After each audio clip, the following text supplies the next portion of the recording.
Impaka zikomeje kuba impaka hagati ya Repubulika y'u Rwanda ndetse na Repubulika Iharanira Demokarasi ya Kongo ku bigendanye no gusenya umutwe wa FDLR bivuga ko ugizwe n'abasize bakoze jenoside yakorewe abatutsi mu mwaka w'igihumbi kimwe magana cyenda mirongo icyenda na kane. Nyuma y'uko nanone leta ya Kinshasa itangaje ko ari amasezerano yasinywe hagati ya FDLR ndetse n'uwo mutwe, hagati ya FDLR ndetse na Kinshasa ku bigendanye no gusenya umutwe wa FDLR, nk'uko u Rwanda rukomeza kuvuga ko FDLR ituma rero bino bibazo byose biri mu burasirazuba bwa Kongo n'ingengabitekerezo ya jenoside bikura. U Rwanda kandi rukavuga ko nanone bigoye kuba u Rwanda rwavanaho ingamba zabwo z'ubwirinzi n'abasirikare barwo bivuga ko bari ku butaka bwa Kongo mu gihe umutwe wa FDLR ugihari kandi giterwa rero inkunga ndetse na Repubulika Iharanira Demokarasi ya Kongo, mu gihe kandi Kinshasa nayo ubutegetsi bwabo bushinja leta y'u Rwanda gufasha umutwe wa 23 no kohereza abasirikare barenga 18,000 nk'uko byatangajwe na raporo za Loni, ndetse nanone bakajya gufatanya n'izi nyeshyamba za M23. Bivuga kandi u Rwanda nanone ngo rusohora amatungo wa Repubulika Iharanira Demokarasi ya Kongo, kwica abasivile, kubafungira ahantu badakwiriye, gushyira abana mu gisirikare no gufata abagore ku ngufu, ibintu u Rwanda ruhakana byivuye inyuma kandi byanatumye u Rwanda rufatirwa ibihano ku rwego mpuzamahanga, haba mu Burayi ndetse na Leta Zunze Ubumwe za Amerika, kimwe n'abandi bayobozi bayobora ino huriro ry'inyeshyamba za M23. Guverinoma y'u Rwanda kandi nanone yamaganye amasezerano ya leta ya Repubulika Iharanira Demokarasi ya Kongo yajyanye n'umutwe w'iterabwoba wa FDLR, harimo rero n'ingingo nanone z'uko nanone umutwe uzisenya ubwawo, ashyira ndetse intwaro hasi, akanasezerera ndetse abarwanyi bawo. U Rwanda ruvuga kandi nanone ayo masezerano anyuranyije n'ibikubiye mu masezerano y'amahoro ya Washington DC, asaba ko Kinshasa rero gusenya FDLR. Kwa kabiri ku itariki ya 28 Nyakanga 2026, Minisitiri ushinzwe ukwishyira hamwe kw'akarere muri RDC Floribert Enzuri ndetse hamwe n'umuvugizi wa guverinoma ya Repubulika Demokarasi ya Kongo Patrick Muyaya batangaje ko FDLR yamaze gusinya amasezerano yo gushyira hasi intwaro no gusezerera abarwanyi ndetse no kubashyira mu bigo nanone by'agateganyo. Minisitiri Enzuruni kandi yavuze ko nanone amasezerano ari rimwe mu ntambwe RDC yateye mu gushyira mu bikorwa amasezerano y'amahoro ndetse yashyizweho umukono ndetse na Washington DC, ivuga ko kandi FDLR yemeye gusesa umutwe ndetse wayo ndetse no guhitamo aho umutwe uzerekezwa ndetse uzerekezwa n'abarwanyi bayo. Ati uyu munsi rero twishimiye rero kubamenyesha ko rero habayeho rero impinduka ikomeye cyane ku kibazo cya FDLR nyuma y'ibikorwa ndetse bimaze igihe, ndetse yasinye amasezerano yo gushyira intwaro hasi no gusezerera abarwanyi ndetse no kubashyira rero ahantu hacumbikirwa rero by'agateganyo. Enzuruni yavuze ko kandi rero bamwe mu barwanyi ba FDLR barimo rero n'abakekwaho uruhare muri jenoside yakorewe abatutsi mu mwaka w'igihumbi kimwe magana cyenda mirongo icyenda na karindwi bashobora gusubira rero mu Rwanda, abandi bakajyanwa mu bindi bihugu mu gihe babyifuza. Mwongeye ko kandi nanone umuryango mpuzamahanga uzafasha rero abazavuga ko bafite impungenge ku mutekano wabo mu gihe baba basubirijwe mu Rwanda. Yavuze ko kandi nanone hashyizweho nanone komisiyo ihuriweho na guverinoma y'RDC ndetse abayobozi ba FDLR n'abafatanyabikorwa mpuzamahanga azakurikirana ishyirwa mu bikorwa nanone ry'aya masezerano.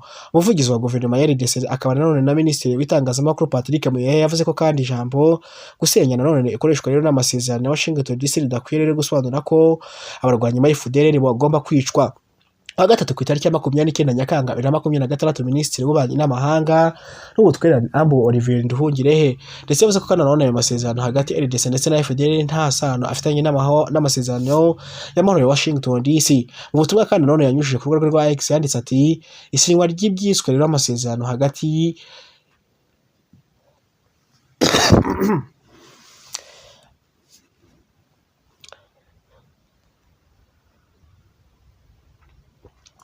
mu butumwa yanyujije ku rubuga rwa X yagize ati isinywa ry'amasezerano hagati ya leta ya Kongo ndetse na FDLR ndetse ni umwuka mubi rero nta na hamwe rero rihuriye nanone n'amasezerano y'amahoro ya Washington DC kuko nta n'ahantu na hamwe riteganya. Ntuhungire yavuze ko kandi FDLR itari riri mu mpande ndetse zashyizwe rero umukono n'amasezerano Washington DC, ahubwo ko ari ikibazo ayo masezerano yasabaga rero RDC rero gukemura binyuze rero mu gusenya uwo mutwe aho kuwugira naho amasezerano. None kandi yibukije ko Kinshasa nanone yihaye iminsi 90 gusenya FDLR, ariko nanone ngo icyo gihe nanone kirarangira icyo gikorwa rero kitarakorwa. Yavuze ko kandi nanone amasezerano mashya rero ari uburyo rero bwo gutinza no kuyobya ishyirwa rero mu bikorwa ryiyemejwe. Abo Nduhungire kandi yongeyeho ko kuva rero amasezerano Washington DC yashyirwaho umukono ku itariki ya Ukuboza 2025, guverinoma ya RDC itakomeje rero gusa guhongera ubufasha bwa gisirikare guha FDLR, ngo yakomeje gukorana mu buryo bweruye. Ku ruhande rwa Repubulika Iharanira Demokarasi ya Kongo, witwa Patrick Muyaya gusubiza iki kibazo cyatanzwe na Minisitiri Olivier yamusetse cyane ndetse nanone yagize ati Ibintu birasekeje cyane kubona umutwe witwa M23 ushyigikiwe n'u Rwanda kandi ukaba ugizwe n'abasirikare b'u Rwanda. Gusa none u Rwanda rukaba rwitatse ruvuga ko nanone ngo umutwe nanone gukorana na Repubulika Iharanira Demokarasi ya Kongo kandi ukagaragaza nk'aho RDC aricyo gihugu kibangamiye amasezerano. Mu gihe muri Repubulika Iharanira Demokarasi ya Kongo hakomeje kwicwa inzirakarengane bikozwe na guverinoma y'u Rwanda ndetse y'inkoramaraso, ati ibyo ngibyo babona twe tutabizi. Ati rero niyo mpamvu nanone ibyakubiye mu masezerano y'iminsi 90 se bavuga ko iyo minsi 90 twese twari twariyemeje mwebwe ko mutakuyeho ingamba z'ubwirinzi ngo navana abasirikare banyu ku butaka bwa Kongo, kubera ko murangajwe imbere no gusahura umutunzi bwa Repubulika Iharanira Demokarasi ya Kongo aricyo cyonyine kibarangaje. Ubundi rwose ubundi barakiramutse mukivuyemo igihugu cyanyu cyaba kiguye hasi. Ati rero nibigaragara rero Repubulika Iharanira Demokarasi ya Kongo nicyo gihugu gifitiye u Rwanda akamaro kurenza uko u Rwanda rufite ibikubiye mu kamaro ibifitiye u Rwanda akamaro rero mu birimo mu gihugu cyabo imbere. Niyo mpamvu rero kuhavana ingabo zabo ari ibintu bidashoboka, bashaka no kwiyenza kuri gishoboka cyose kugira ngo ingabo zabo zihagome. Ariko nanone ntabwo ibyo ngibyo bizagoma gutyo kuko tuzarwana ibishoboka byose igihugu cyacu tukibohore. Ingabo zanyu zirenga mu 18 zirenga zirusha n'umubare w'iziri mu Rwanda zaje ku butaka bwa Kongo kwakora iki usibye gusara ubutunzi bwa Repubulika Iharanira Demokarasi ya Kongo no kwica abanyekongo. Iyo ni jenoside imurakorerwa igihugu cyacu kandi ibyo ngibyo byose muzabizira muzabibona. Ni nasi biki kino kiganiro cyo kuri uyu munsi wa none. Ese ubona amakimbirane y'u Rwanda na Repubulika Iharanira Demokarasi ya Kongo hari igihe kizagira akarangira cyangwa azakomeza binaganisha ku ntambara y'ibihugu byombi ndetse none birengereye ku mipaka yabyo wese yatake ikindi gihugu? Byose reka tukomeze kubihanga amaso ntukabe kure ya Zafu.